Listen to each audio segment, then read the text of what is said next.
Hello student, मैं अजीत कुमार लक्ष्य के ऑनलाइन क्लास में आपका स्वागत करता हूं।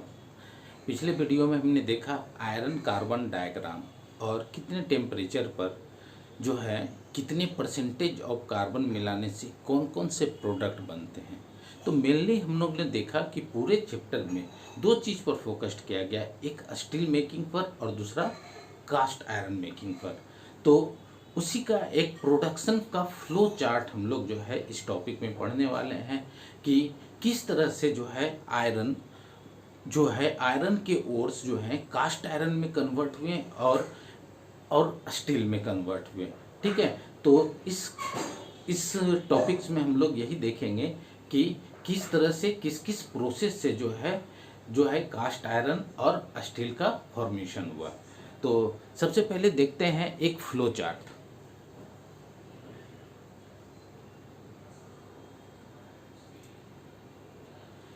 इस फ्लो चार्ट में अगर हम देखें तो सबसे पहले समझेंगे क्या आयरन ओर्स।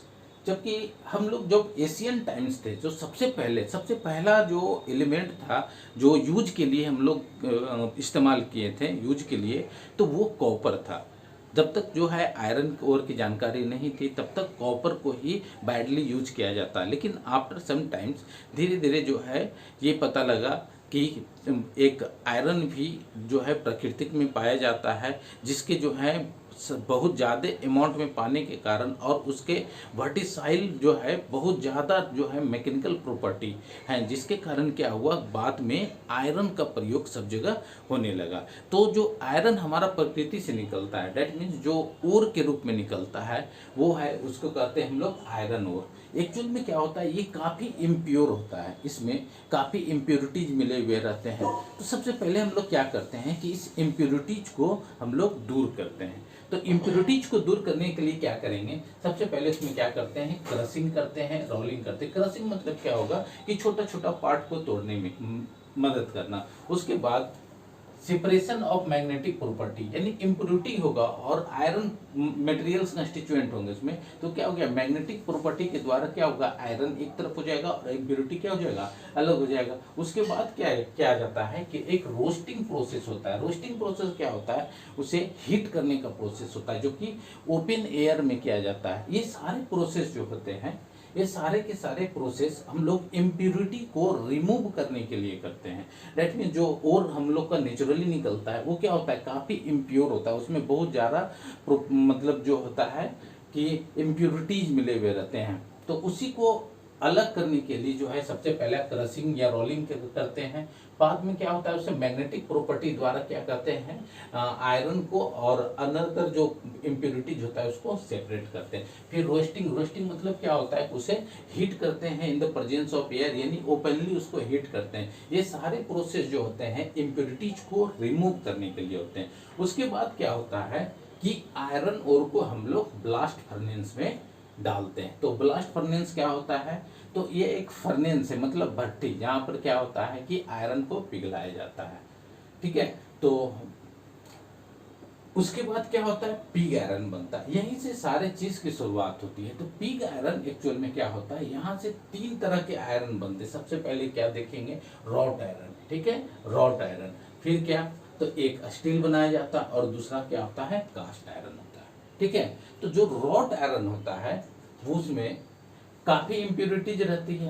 तो उसको क्या करते हैं हम लोग धीरे धीरे रॉट आयरन जो पिग आयरन है, पिग आयरन को हम लोग क्या करते हैं कि सबसे पहले उसके इम्प्योरिटीज को निकालना शुरू करते हैं। क्या करते हैं, इम्प्योरिटीज को निकालते हैं, जिससे हम लोग क्या देखते हैं जो पिग आयरन होता है, देखिए उसमें कितना 93% ही जो होता है एक्चुअल में आयरन होता है, 4% कार्बन होता है, फास्फोरस होता है, 0.09% सल्फर होता है। इस प्रकार देखा जाए तो जो हमारा प्योर आयरन के रूप में है ओनली 93% होता है।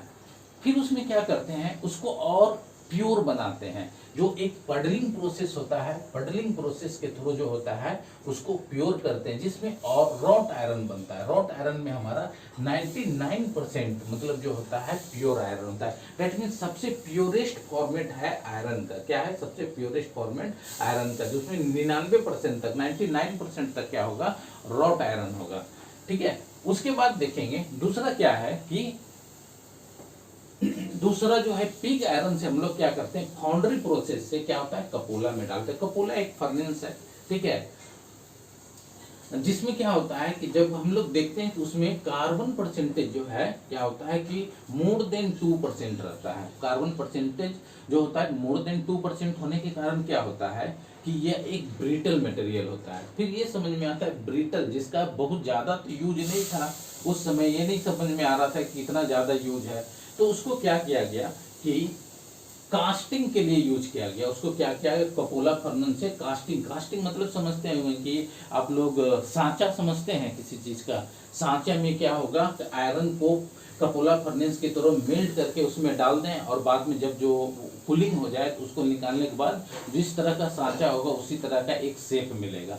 तो हम लोग मोल्ड बनाते हैं, पहले मोल्ड में क्या होगा, जो मोल्टेन आयरन उसमें डालकर, ठीक है, उसके बाद उसको कास्टिंग करते हैं। तो इसी कारण इसका नाम ही पड़ गया कास्ट आयरन, जो कि काफी ब्रिटल होता है और जिसका यूज जनरली क्या होता है कि मेलेबल आयरन बना। मेलेबल क्या होता है, मेलेबिलिटी आप लोग को अपने मैकेनिकल प्रॉपर्टी में पढ़ाया होगा कि उसको हम लोग कन्वर्ट कर सकते हैं सीट में, मतलब हैमरिंग या रोलिंग प्रोसेस से उसको क्या कर सकते हैं, हम लोग सीट में कन्वर्ट कर सकते हैं। तो दो चीज ये पता लगा कि चलो एक क्या है कास्ट आयरन, जिसका भी वाइडली यूज हम लोग को जो है बाद में मशीन या मशीन कंपोनेंट में होने लगा।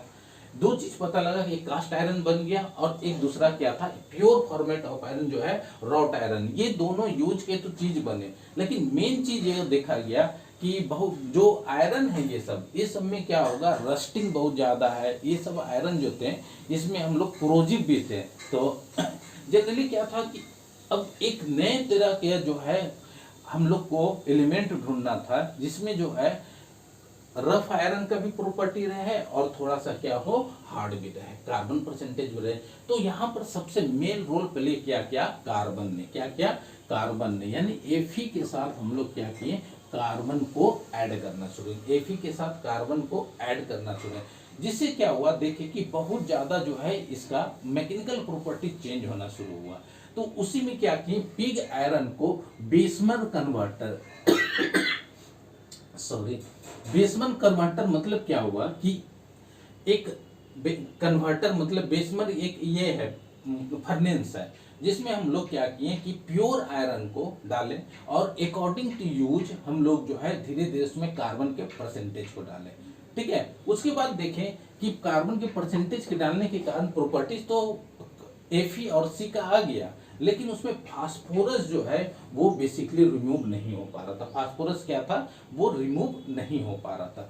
फिर उसे क्या किए कि ओपन हार्ट फर्नेस, एक बड़ा सा फर्नेस ओपनली, उसको ओपन हार्ट फर्नेस होता है जिसमें हम लोग जो है पिग आयरन को डालना शुरू किए, यूज किए।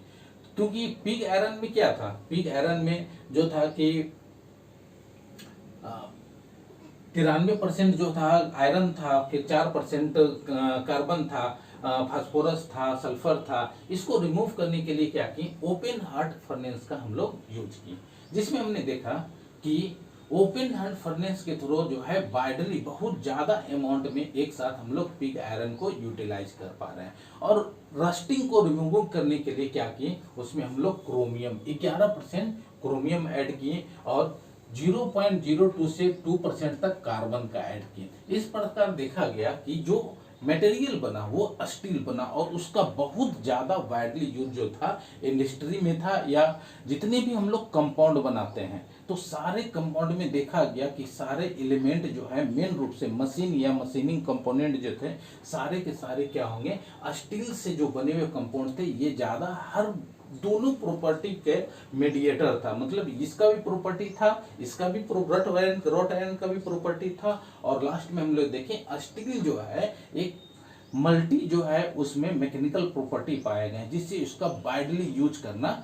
शुरू हो गया, जिसका हम लोग जो है जितने भी मशीन या मशीन कंपोनेंट को बाद में बनाना शुरू किए वो क्या हुआ, स्टील हुआ। क्योंकि क्रोजिव नहीं था, जिसमें रस्ट नहीं हो रहा था, रस्टिंग नहीं हो रहा था, हार्ड भी था और इस तरह से क्या था कि आयरन का सबसे ज्यादा वाइडली यूज क्या हो गया, स्टील के रूप में हो गया। फिर आने वाले दिन में धीरे धीरे जब आयरन का बहुत ज्यादा यूज होने लगा तो ओपन हार्ट फर्नेस जो मेथड था ये मेथड थोड़ा महंगा होने लगा। तो धीरे धीरे क्या हुआ कि इलेक्ट्रिक का जनरेशन हो गया था, इलेक्ट्रिक फर्नेस का, तब तक क्या हुआ कि इसको हम लोग जो है पिग आयरन से जो स्टील बनना शुरू हुआ, इलेक्ट्रिक फर्नेस की तरफ शुरू हुआ, जिसमें क्या प्रोसेस भी काफ़ी इजी थे और इलेक्ट्रिक जो है इजीली यूज होने लगा।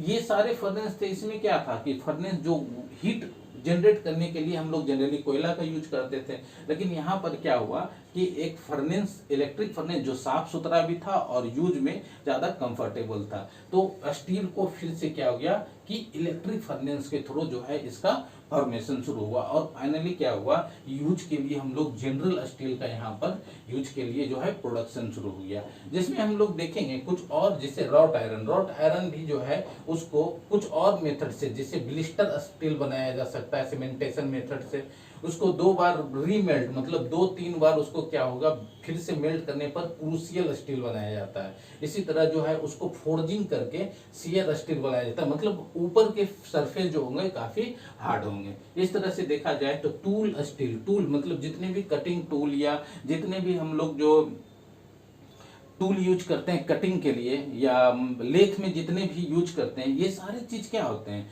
ये बैडली क्या होते हैं, ये टूल स्टील यानी क्या रॉट आयरन से ही उसको बनाया जाता है। और इधर देखेंगे अगर कास्ट आयरन, तो कास्ट जितने भी हैवी मशीन्स होते हैं उसके जो बेड्स होते हैं, जैसे कास्ट, जैसे हम लोग जो लेथ यूज कर रहे हैं, लेथ में जितने भी बेड बने हुए होते हैं सारे बेड क्या होते हैं, वो कास्ट आयरन का ही बना हुआ रहता है। इस प्रकार हम लोग ने देखा कि धीरे धीरे जो है एक आयरन और जो है हम लोग को जनरली 3 प्रोडक्ट में, एक रॉट आयरन जो सबसे प्योर फॉर्मेट था, उसके बाद एक कपोला के थ्रू हम लोग कास्ट आयरन बनाए, जिससे हम लोग जो है मोस्टली जितने भी चीज कास्टिंग के लिए यूज कर रहे थे उसके लिए जो है कास्ट आयरन का यूज किए, जिससे क्या हो गया, ये एक मलेबल था और ब्रिटल भी था, ठीक है। फिर मेन रूप से देखा जाए तो सबसे ज्यादा वाइडली यूज क्या कर रहे थे हम लोग, स्टील का कर रहे थे। तो पिग आयरन से किस तरह से स्टील बना, स्टील में रस्टिंग को रिमूव करने के लिए हम लोग क्या किए, 11% जो है क्रोमियम को ऐड किए और स्टील जो है 0.02 से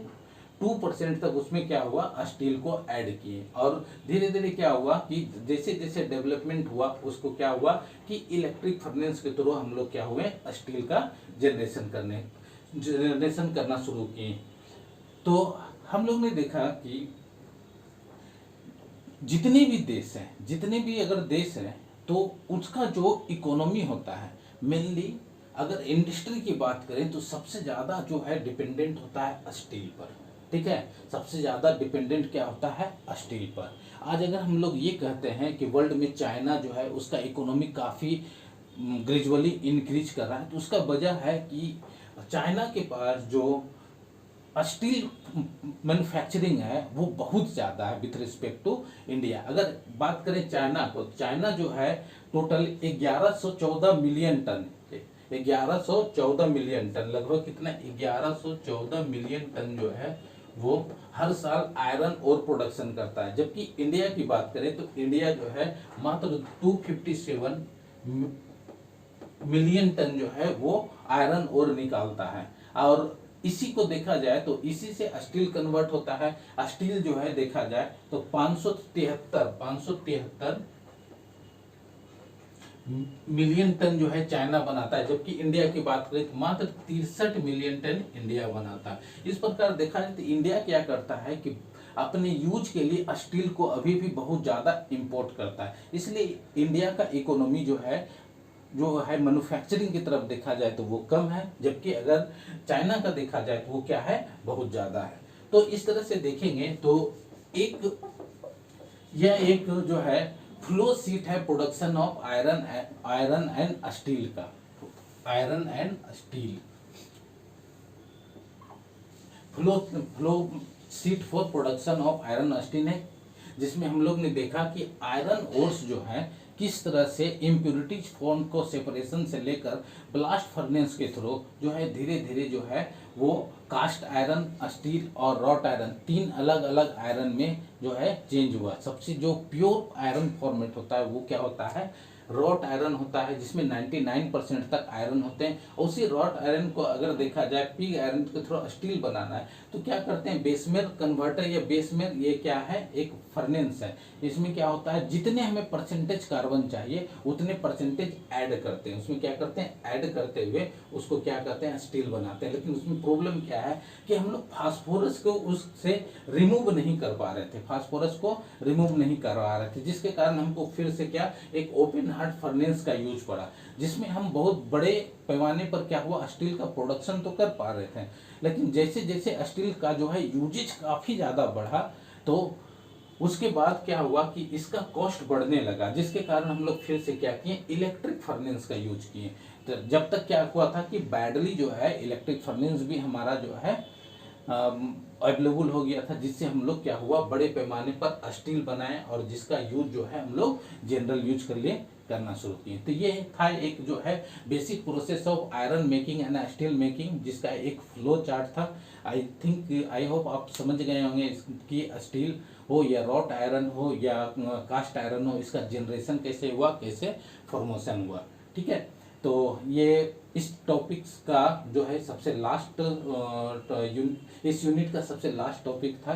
ठीक है, फिर देखेंगे हम लोग नेक्स्ट टॉपिक जो है आयरन ओर्स। ठीक है, ब्लास्ट फर्नेस जो है उसका इन्वेंशन जो था 1828 के लगभग में हुआ था।